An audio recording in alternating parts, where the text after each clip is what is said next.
Приветствую, уважаемые друзья! Сегодня я представляю вам очередной отчет за неделю. Событий, может, было не так уж много, но есть все же чем поделиться. Буквально вчера в первом чтении прошел законопроект, согласно которому мы хотим повысить штрафы за нарушение правил дорожного движения. Там прописываются требования к автошколам, прописывается возможность представлять в судах видео и фотозаписи правонарушений, связанных с транспортными средствами, и сокращаем сроки рассмотрения административных дел в судах. В первом чтении концепцию депутаты в целом одобрили, были вопросы, но буквально через неделю, я думаю, мы с правительством, с активными гражданами, с органами внутренних дел, мы доработаем этот законопроект и внесем ко второму чтению. Во втором чтении также прошел законопроект о рассекречивании генеральных планов городов, сел, районов. И если будет приниматься генеральный план, то он обязательно должен быть размещен на сайте органов местного самоуправления, либо в общедоступном месте органа местного самоуправления. Но бывают случаи, когда у органа местного самоуправления просто нету своего сайта. Ну и вот они могли бы размещать их у себя на какой-нибудь там доске, стенде и так далее. Сегодня я буду вручать дипломы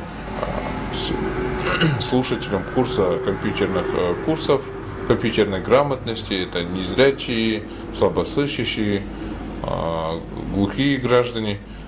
Социальный центр «Равные возможности» обучил их, и дай бог, что скоро их будем потихоньку для них находить работу. Они прошли курс, теперь ребята могут в полной мере владеть, пользоваться компьютером, также искать информацию в интернете, и это очень хорошо. На самом деле для инвалида интернет – это своего рода окно в мир.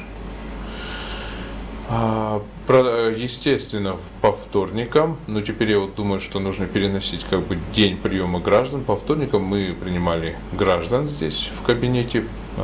Граждане обращаются по различным вопросам, но все также лидирует на первом месте материальные вопросы, вопросы материального обеспечения, просят материальную помощь, кто-то просит квартиру. Ну, вы сами понимаете, что здесь у меня нету волшебной палочки, которая могла бы всем помогать и удовлетворять все материальные нужды. Ну и это не моя функция, но в то же время я должен слушать граждан, их чаяния, их проблемы, реагировать соответственно, если это возможно.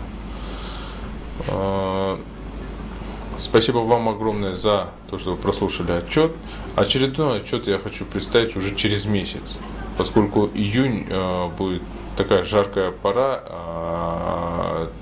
будет очень много законопроектов рассматриваться здесь, но активная фаза там работы с гражданами будет, но все это, как говорится, я и так говорю в каждом отчете, и я хотел бы просто представить уже в июне месячный отчет.